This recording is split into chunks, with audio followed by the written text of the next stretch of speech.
Right. There you go. I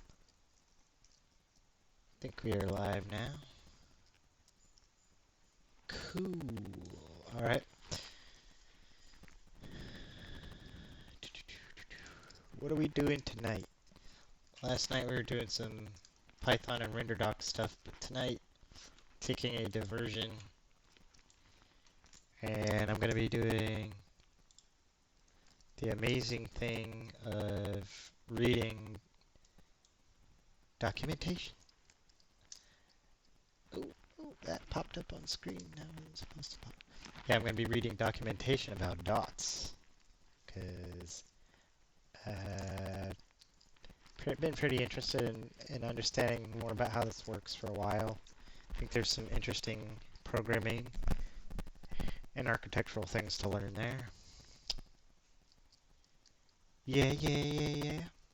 And gonna listen to some music tonight. We're listening to Jan Tiersen. It's muted though, so I don't get a DMCA strike.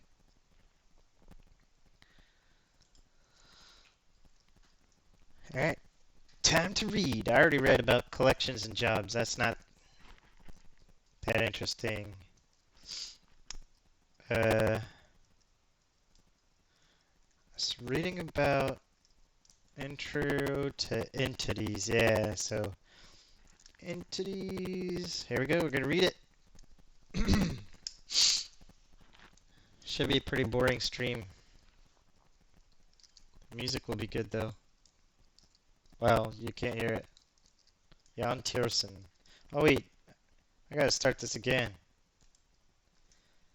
Gotta restart it.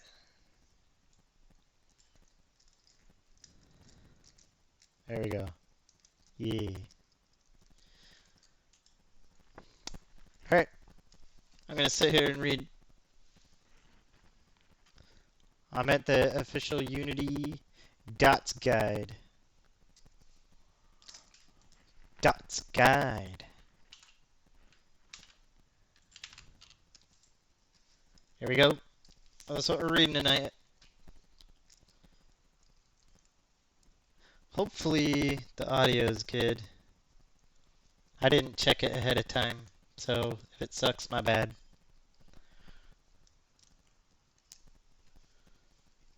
We are reading about Intro to Entities. Entities.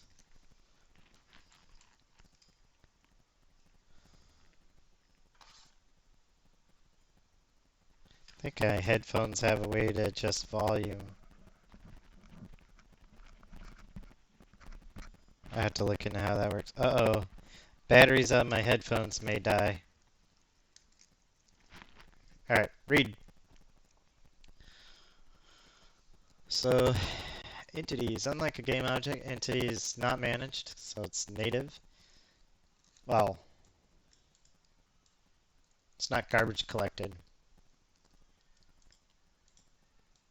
Some of this I already read. This is something that I think is interesting right here. So an entity has no built-in concept of parenting. So it doesn't know about having kids. No, just kidding. But like if you use Unity, you know, like it's pretty a game object. The notion of a parent and a child's pretty built in. But with entities,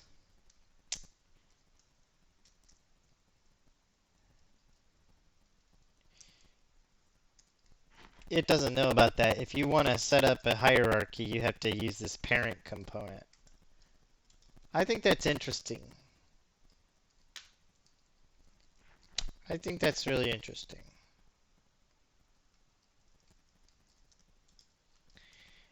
And the reason I think that's interesting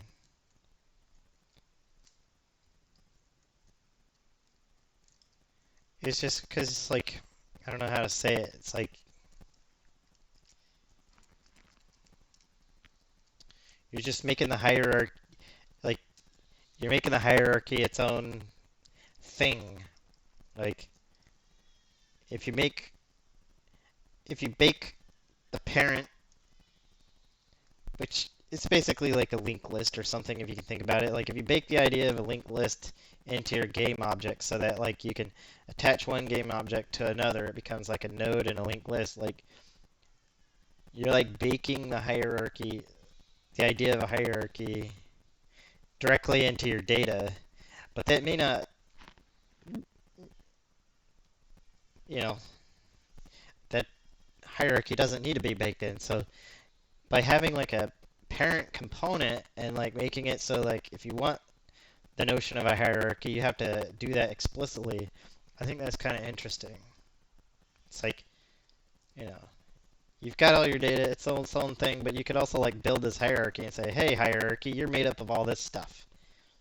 So I think kind of make it independent. Decoupled, that's the word. You're decoupling your data from the hierarchy. I think that's interesting.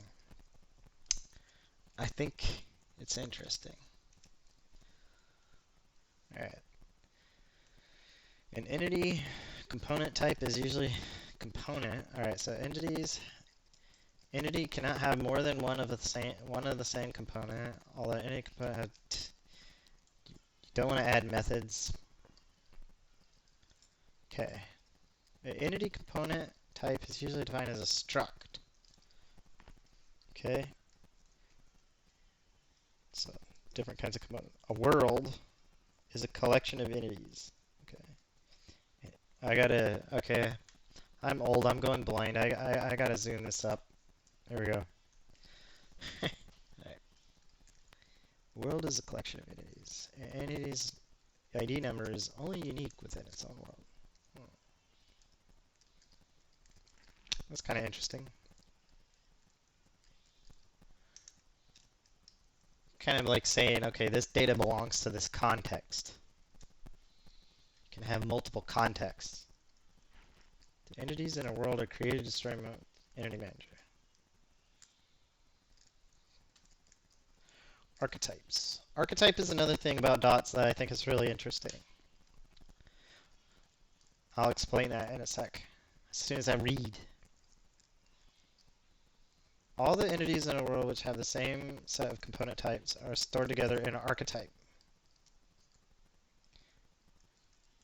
ABC is component type.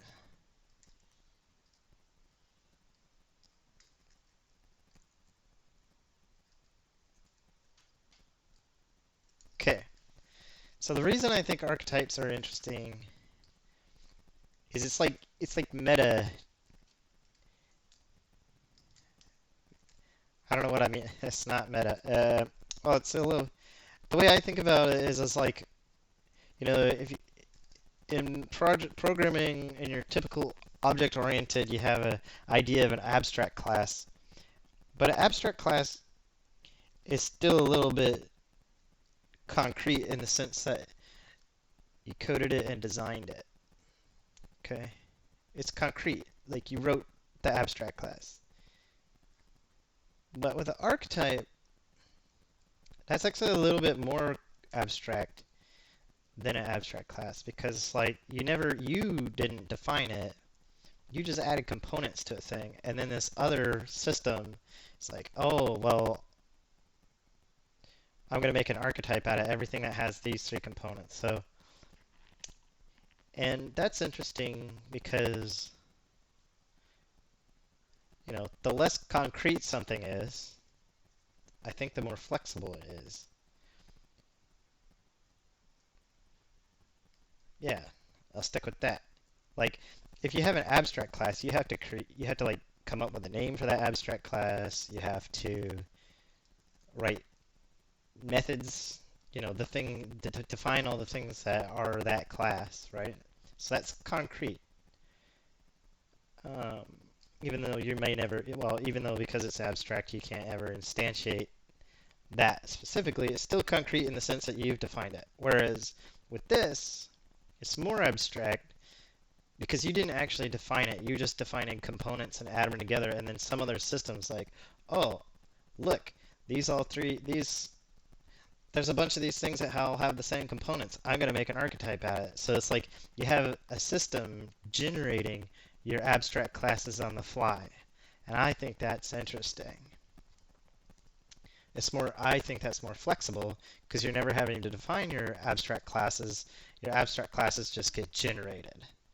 That's what I think is interesting. And I don't know if that's right, but that's like my thought process about it.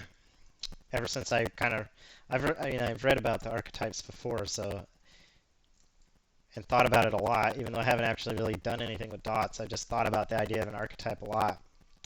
Those are my thoughts.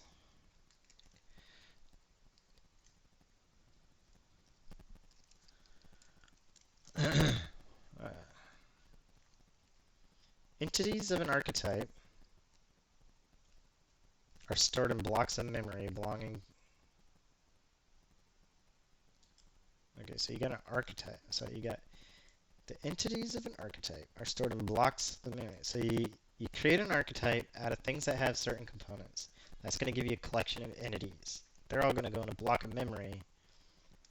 So an archetype gets blocks of memory called chunks. Okay, that's cool. And the entities go in there. Okay.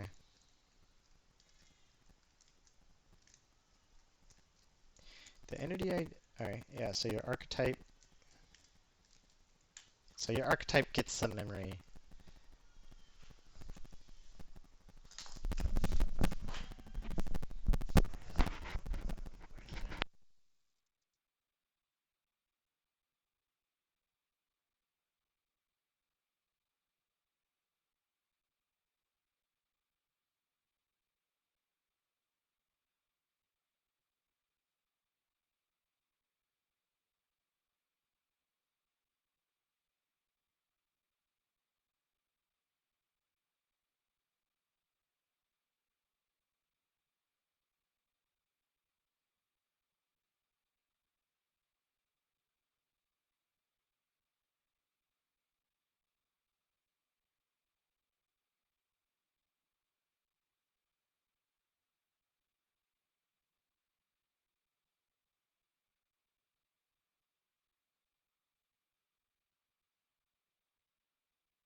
Alright. Temporary interruption while I took care of some stuff. And also changed the battery in my headset. Alright. Chunks. So your archetype gets memory and you pack a bunch of entities in there. Okay, for example, the archetype for entities which have components in it will have each chunk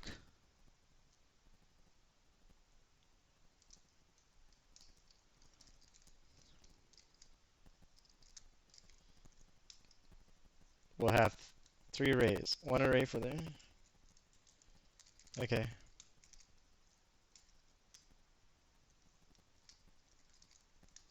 Yeah, so this is like struct of arrays type of thing. So like to get the first entity and its components, you take index 0 into each of these arrays. Okay. Kept tightly packed. No holes. it means, yeah, no holes. Your array is not going to have an empty slot in it. Like between 0, 1, 2, there will be data in 0, 1, 2. There won't be like an empty slot at 1. Okay.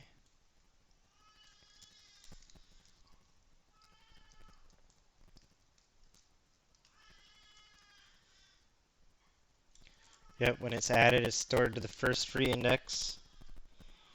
When it's removed,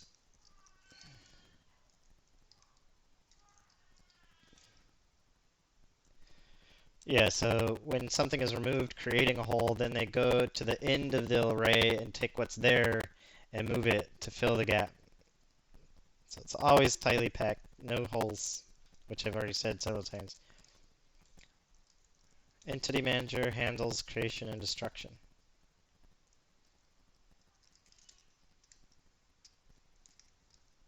In any Entity Manager operation that adds, removes entities within a chunk is called structural change. Okay. Only made on the main thread, not in jobs. Okay.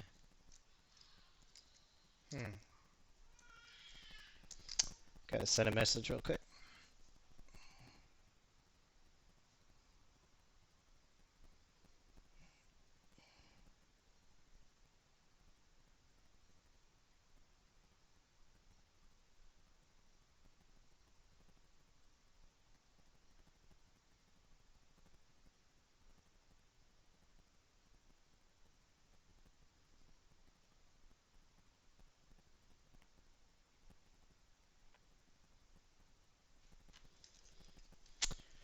Queries. This is something else I'm interested because I think this is kind of like means there's some in-memory database stuff going on, and I don't know anything about that, but I'm interested in it. I would like to know more. An entity query.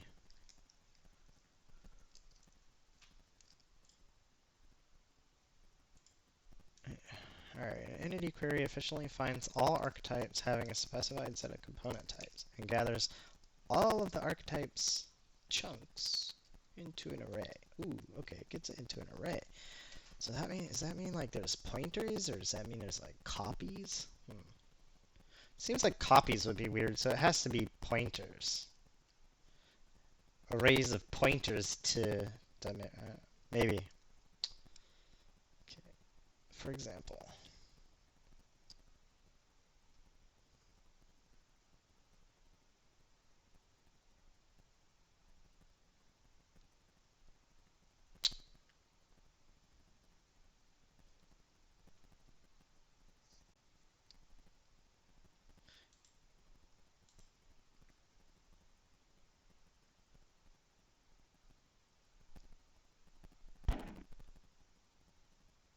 There's an effect in this song. I can't tell if it's like my headphones or like actually the song. I'm gonna subscribe to this.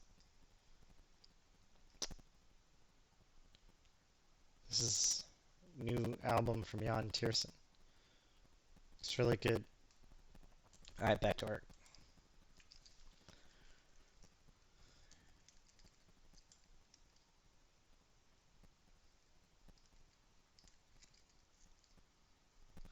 I think there might be an effect in my headphones.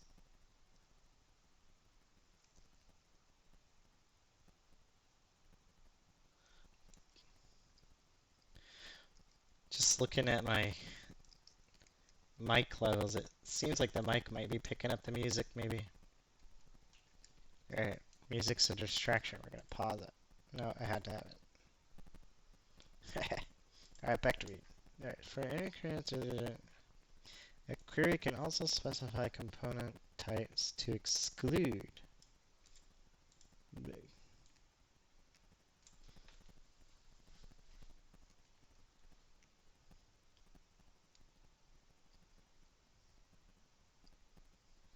I'm not gonna. Shoot. I'm not gonna look at that right now.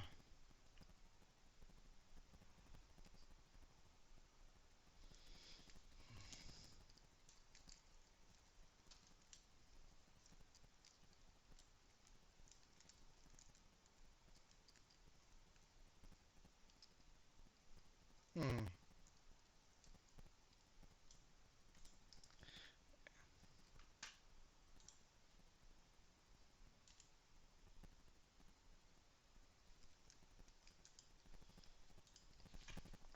Query can filter its results based on whether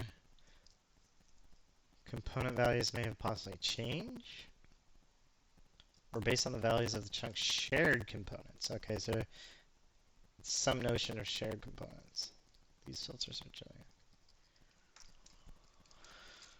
Okay. In order to look up entity IDs, okay, so the entity manager has some metadata to help, so you can basically give it an entity ID and it can find it. Right? Each entity ID has an index value denoting a slot in this metadata array. Okay. And the slot stores a pointer to the chunk where that entity is stored. Okay. This is a dumb question that's probably already been answered somewhere, but like, can an entity be in more than one chunk? I have to write that down as a question. I have questions. I'm sure there's an answer to this already, and I just didn't see it. Can an entity be in more than one chunk? It had to be shared or something. Okay. As well as the index of the entity within the chunk. Okay. So pointer to the chunk and then offset. So it's kind of like a lookup table type thing. Okay.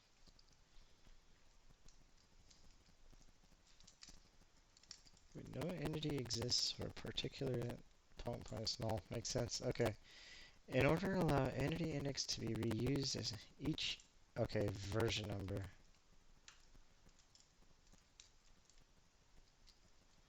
Okay.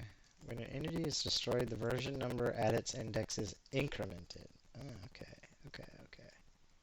And so if an ID is then ID is already done or never exists. Okay.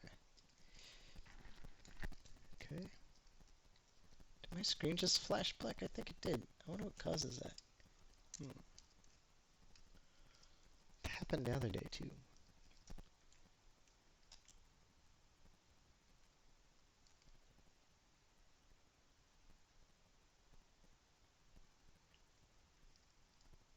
For jobs that access the entities matching a query, we have two special job interfaces. All right, so you did it query. Yeah, that is flashing. Pretty sure.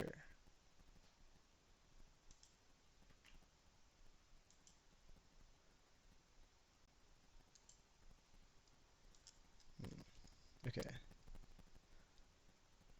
iJob chunk processes an individual chunk matching the query. Wait a second. Oh. Processes an individual chunk. So this seems like if your chunks don't have a bunch of stuff in them, this could be kind of interestingly not efficient. Job entity processes the components of an individual entity matching the query. Okay.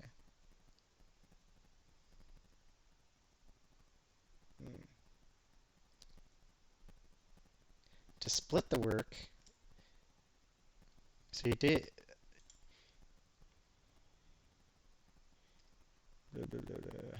Where's the thing about queries? So you do a query, it finds all archetypes.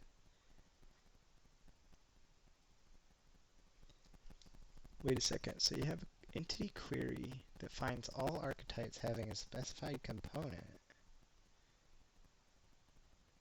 And this gets you finds the archetype. Okay.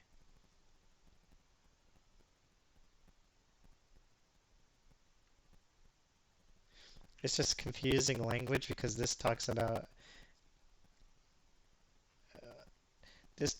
finds all archetypes.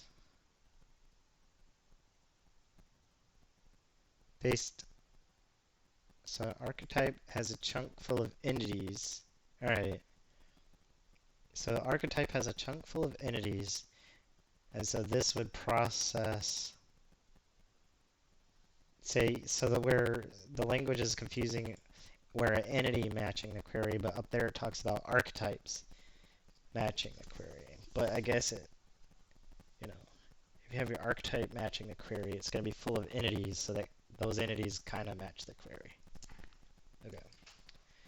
iJob entity is the convenience object. iJob chunk is the. Okay.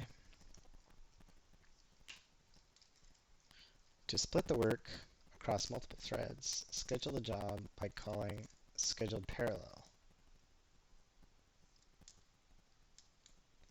When you use scheduled parallel, the chunks matching the query will be split into separate batches. Okay.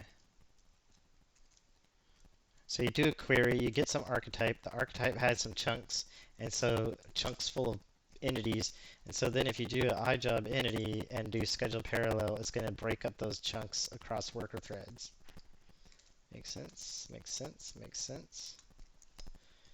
So far, so good. Can't complain, can't complain. Alright. Systems and system groups.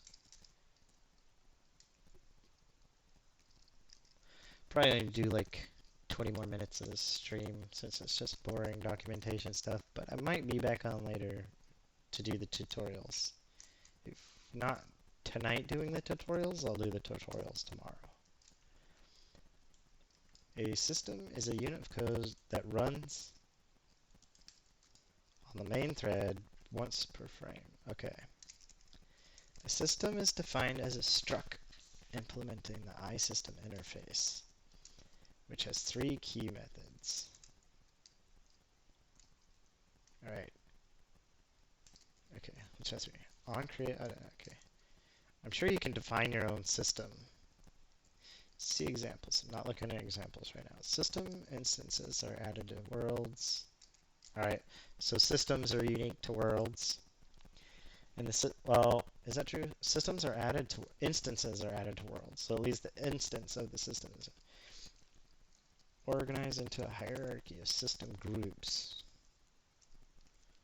Okay. Each system group has any number of systems and other system groups as its children. Okay.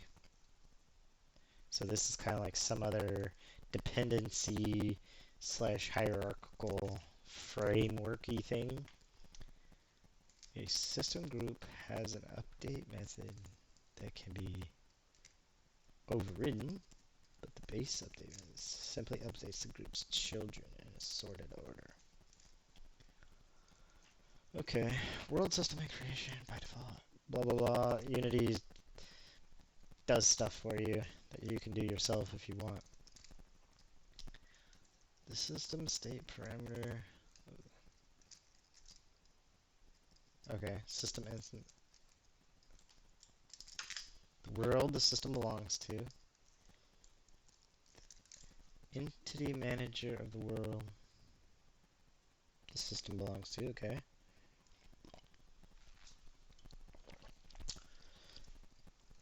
Get entity query.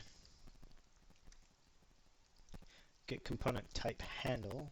Get component. Although entity queries component type can be acquired directly from it, is generally proper for a system to only acquire these from the system state instead. By going through system. Okay, so if you go through the system state for these things, those component types get tracked by the system, which is essential for the dependency property to correctly process past job dependencies between systems. Okay, so in the system frameworky thing, if you do certain things like entity queries and component handles, if you do that through the entity manager, the system state basically is lacking some context it needs to do job dependency tracking. Okay, so yeah, with dots, Unity's written a lot of frameworky stuff to make data-oriented programming working, which I think also is interesting. Which, yeah, that to do data-oriented programming requires so much framework design. That's my thought about that. Alright. Alright. System state dependent. When we schedule a job in a system. Okay. So systems can have jobs. We want it to depend on any currently scheduled job.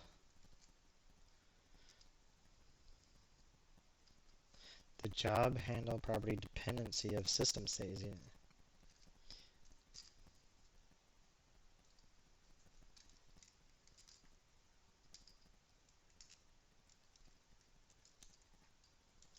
Yeah, so I mean that's a lot of stuff going on behind the scenes for you.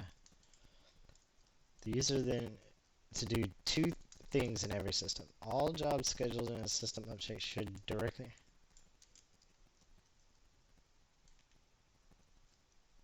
Okay, so you gotta set up.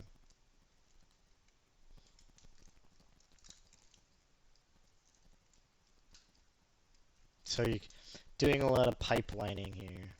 Like every job scheduled in a system update will depend upon all jobs scheduled in other systems that might access any of the same components. So, yeah.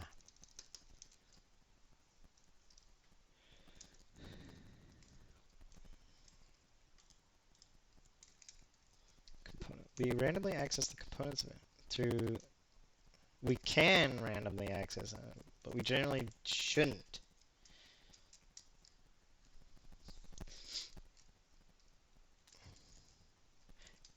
Instead, we should use a type called component lookup, which can get and set component values.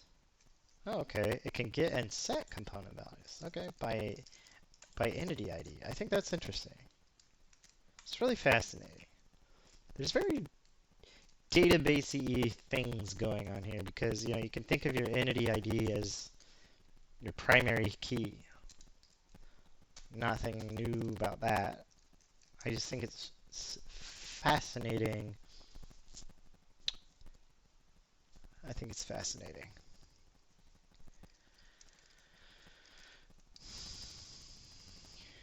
I just wanted to look at the example of a component lookup.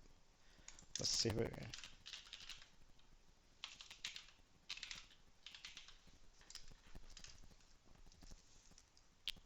Okay, so you got your system state, and you can use state get component lookup health. So I would assume that gives you an array of everything with the health component. Burst. And then, okay, so your health lookup is a member of this system. So then on your on update, yeah, you can.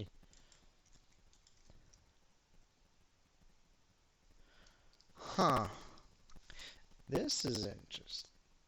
My screen just blinked again. There's something going on. I can tell.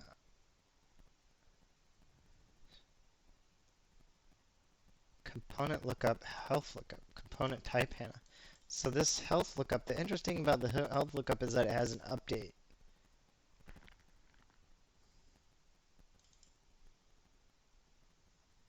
I think that's interesting. So is there some system?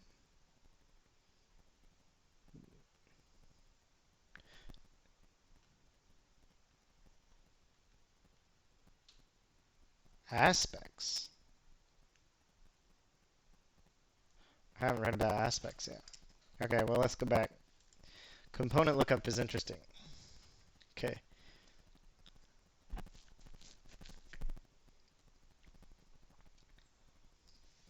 Okay. System API.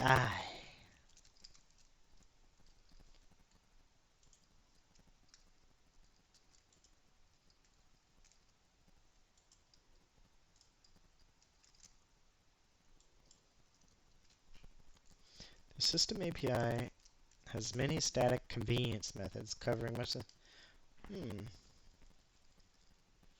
Source generators. I wonder what the connection between source generators and iSystem iJob entity is. I don't know. Is that these methods for...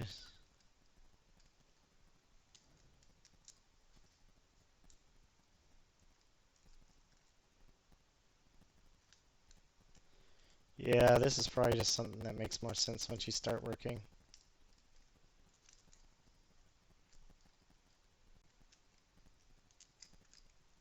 This is nice. Entity command buffer. We can defer changes in okay, by recording commands into entity command buffer. The recorded command are executed by compliant playback. Recording commands to defer changes is particularly useful in jobs.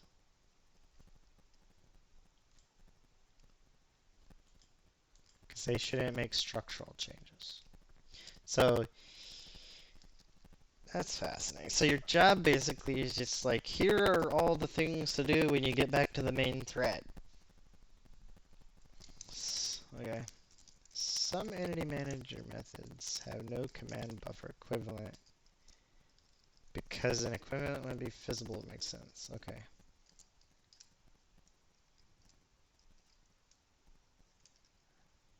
Okay.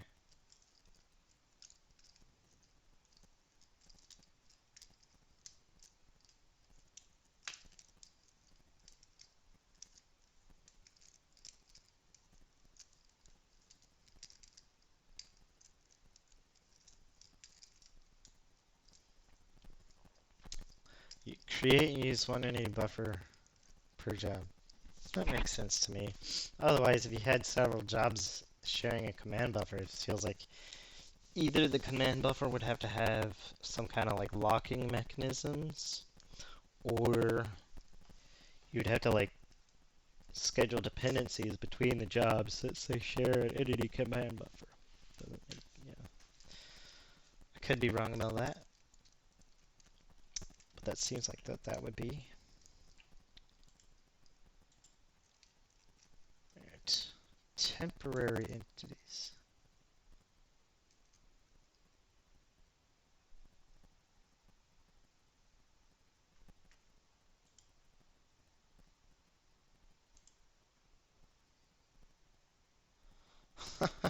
I heard some talking in this. I was like, what is talking? It's supposed to be music. Something he's got in here. Interesting. Alright, back to work. You might be tempted. Alright, temporary entities. You create an entity or instantiate. A new entity is created until the command is executed in playback. So the entity I use are temporary. That seems weird. I don't understand. This is probably one of those things that doesn't make sense until you get into code and use it. Command buffer parallel writer. To safely record commands from a parallel job.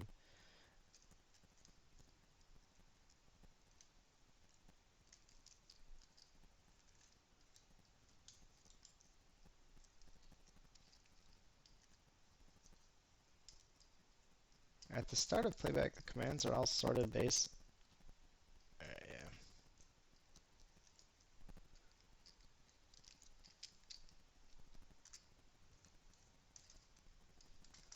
So this entity command buffer system.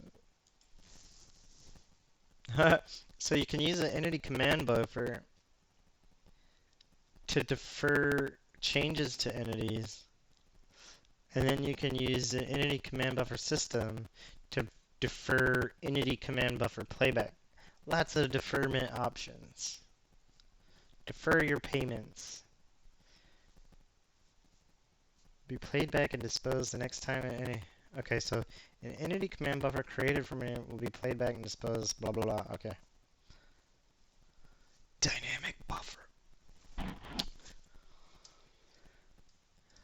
A dynamic buffer is a component type which is a resizable array.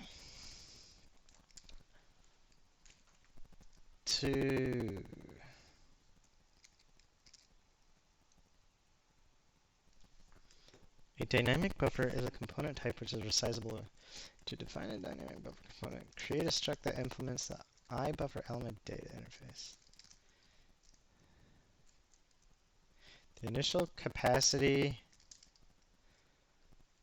Okay. If the length of it buffer. Wait. To define a dynamic buffer, create a iBuffer element. There's a little bit of a context switch here, right? Because here we're talking about a dynamic buffer, and that to define a dynamic buffer component type, create a struct that, right? But then you're like the initial capacity of each entity's buffer. So it's like, wait a second, do entities have buffers by default? There's something unspoken here.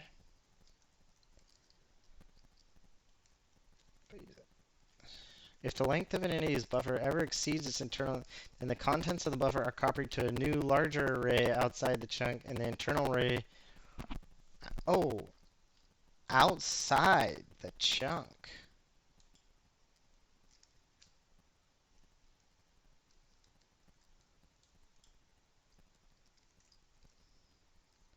That's fascinating.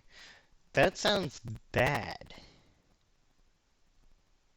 I mean, performance-wise, I don't know.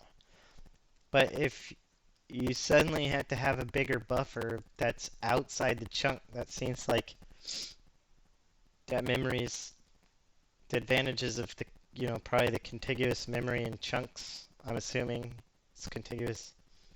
You don't have that anymore. You've got like a pointer. I have no idea if it has an impact on performance or not. It's just thinking out loud. Okay, the contents of a dynamic buffer cannot be accessed while any schedule is uncompleted. Alright, so it's like locking the data until the jobs that depend on that data are completed. But if they have read-only access buffer, then it's a different case, because you can just read the data. Yeah, it's only on read-write. Makes sense. Dynamic buffer methods in any. The entity command buffer method add buffer returns a dynamic buffer which is stored in the recorded command, and the contents of this buffer will be copied to the entity's actual buffer when it is created in playback. I'm gonna have to experiment with that. Enableable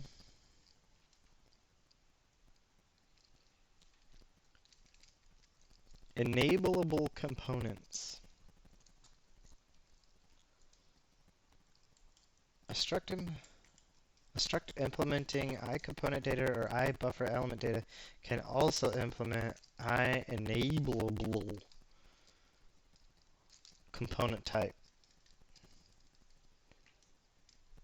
A component type implementing this interface can be enabled and disabled per entity. I wonder if those, when a component, queries consider the entity to not have the component type.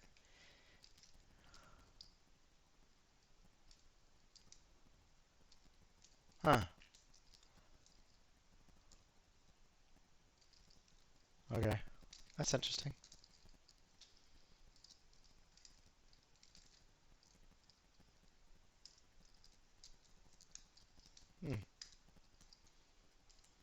The enabled state of an entity's components can be checked and set through entity.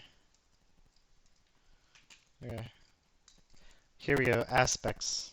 I'm completely unfamiliar with this. I know there's some notion of a thing out there called aspect-oriented programming. I'm sure this has nothing to do with that.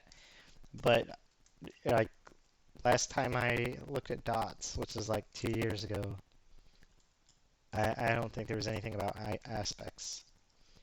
So an aspect is an object-like wrapper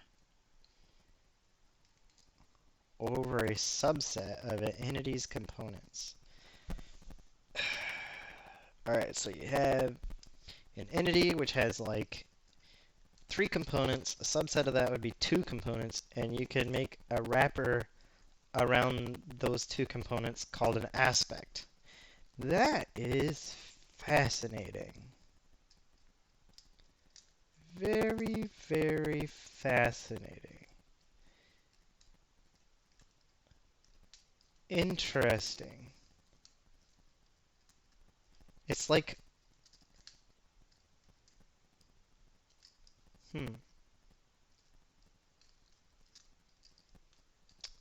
I'm really interested to see how this gets used.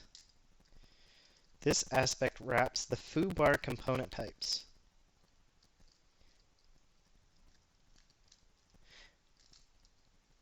By keeping this private, the foo component is only exposed through... Okay, so you can write this aspect. It's almost like a view. An aspect is a view, isn't it? But, you know, if you think about it, it's like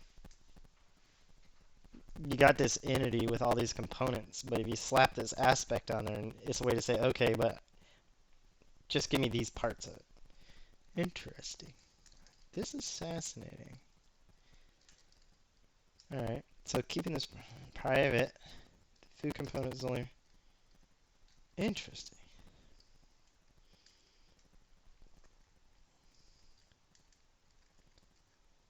I'm really fascinated to get into the tutorials and try out aspects. I don't know why. Maybe because it's just kind of novel and like I hadn't seen it last time I looked at TOTS, but I find this fascinating and I want to like get in, try to use it. Okay, so we have read through the intro to entities. Next things to do is go through these tutorials, but for the time being, I gotta duck out.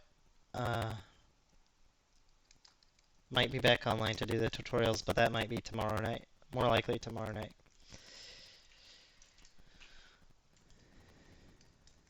This set is so cool. Jan Tiersen is amazing. This is like an album that's all numbers. And it's like his first, I don't know his first, but he like forays into digital stuff. And that's not necessarily what he's known for. But he's amazing at it, so. Alright. That's it for tonight. Maybe. Bye.